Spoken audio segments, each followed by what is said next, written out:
problema, merong sagot na kay saya. Sa simpleng bagay may diskarte, laging handa, no thinking everything. Kahit anong hamon, hindi uurong makista, tuloy-tuloy lang to. Dito sa vlog, sama ka na. Abot ang pangarap, basta kwente ka. Maski TV ka na ng akiray, no thinking everything, walang imposible.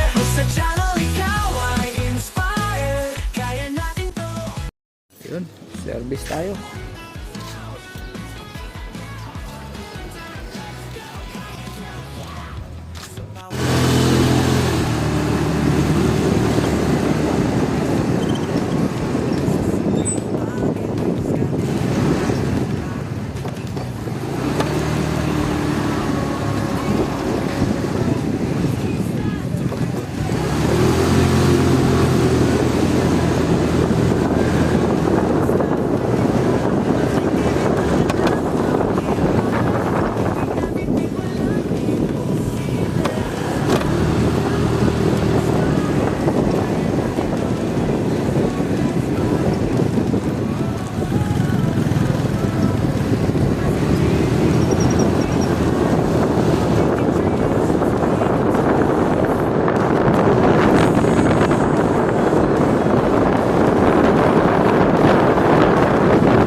Dito na naman tayo.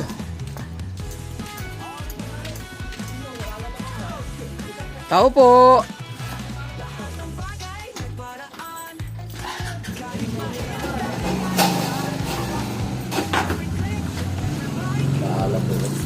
Ayos lang yan. So ito na guys, tanggalin natin ang motor dahil nasira yung motor guys. Tinesting ko, pinasok ng tubig, ewan ko kung paano nagkaroon ng tubig sa loob, tumulay sa mga wire hanggang nasira yung motor. Wala na siyang resistance, tapos as in parang grounded na siya ang tinester ko. So ayan, tatanggalin ko, dudukutin ko na lang yung motor dito, lulugan ko lang yung tornilyo sa ilalim, tatlong tornilyo ng motor para ma-box natin. So ayan, natanggal ko na yung motor. Hindi ko na sa inyo pinakita guys para hindi masyado mahaba ating video. May dala na akong motor bago. Ayan. Ayan, copper yan. Para tagal-tagal ang buhay. So ililipat ko lang guys yung pinakang plate ng preno. Ililipat ko dyan sa bago. Pagganahin natin yung preno siyempre. So tornilyo lang natin yan. Tatlong tornilyo lang naman yung screw.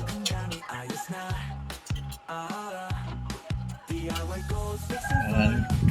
Standby lang guys at para matapos natin to ng mabilis.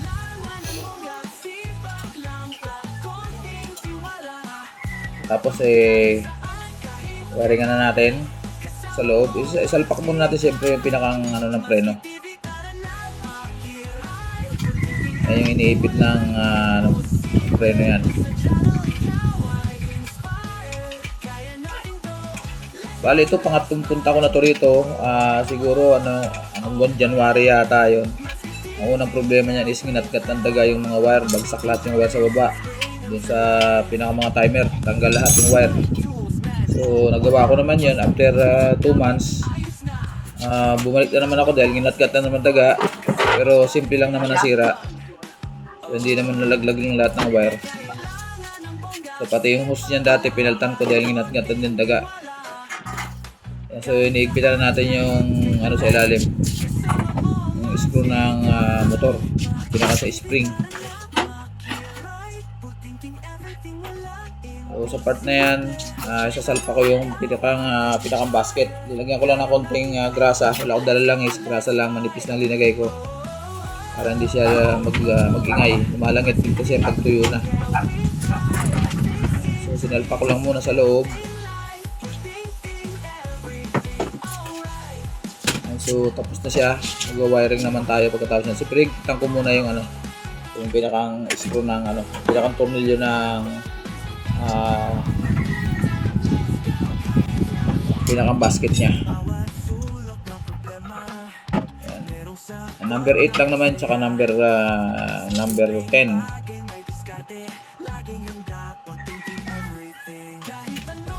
So lagay natin yung pinakang ng drain valve. So ayan, nag-wiring na tayo guys. Tape na lang natin. Actually pinaandar ko na yan ng pinaandar ko na muna yan bago ko sinalpak yung motor para sure lang. Nagpapatugtog din kasi sa labas baka marinig ko sa video natin, mawalan tayo ng na naman, copyright na naman tayo. So screw na lang lahat. Copyright kasi ng motor, simple lang naman. Yun nga lang, siyempre bibiyakin mo, obligado yung pero dito this time dinukot ko lang yan dahil medyo maluwag naman sa sa loob. Pero pag washing, sigurado obligado tatanggalin, bibiyakin natin yung motor. So dyan hindi na, dahil yung spin dry lang naman na naging problema. So maluwag dito sa part na to. Yan, screw na lang natin guys para tapos yan, testingin na natin.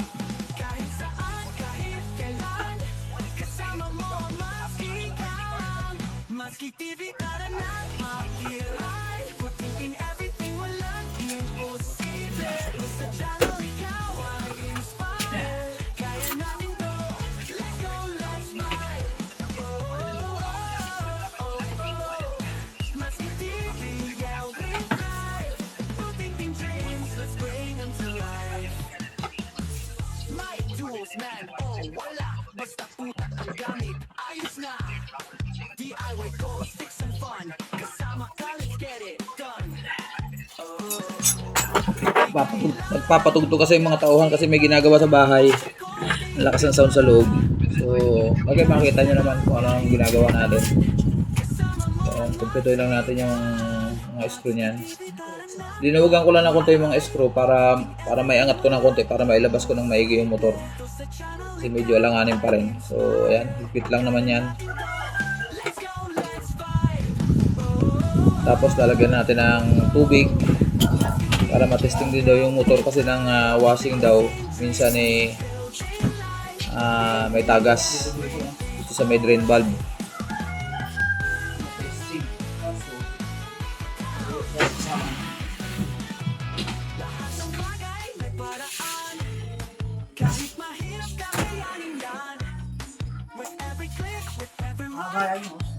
Tama ba? Okay. So wala namang problema yung washing nito. Tinesting lang natin kasi hindi tumatagas sa tubig ko sa loob dito. So okay na. Kasi ito naman dryer. Ito yung ginawa natin. Pinalitan natin ng motor.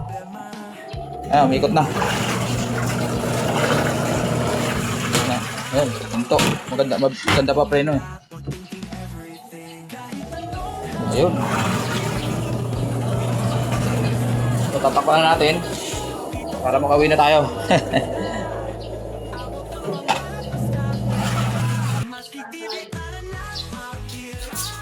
Ayan, tapos na tayo. Eureka na 7.5. Change motor. Sa dryer lang. Okay pa naman yung washing. Magbabayad na si Bossing. Shoutout muna, Bossing. Shoutout muna dyan.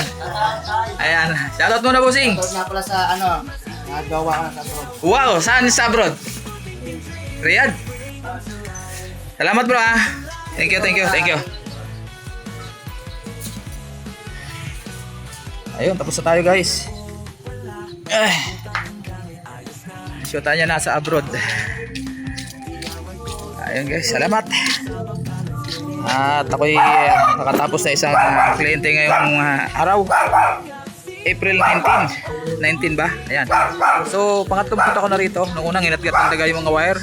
Tapos after 2 months, ginatgat uli ng daga yung wire ng motor na spin dryer. Tapos itong pangatlo, nabasa naman ng tubig yung mga wire, pinasok ng tubig at ginatgat din ng daga yung ibang wire. Pero sira yung motor. Umuugong lang. Grounded na siya. Okay, maraming salamat. God bless sa ating lahat. Batski TV, bye-bye.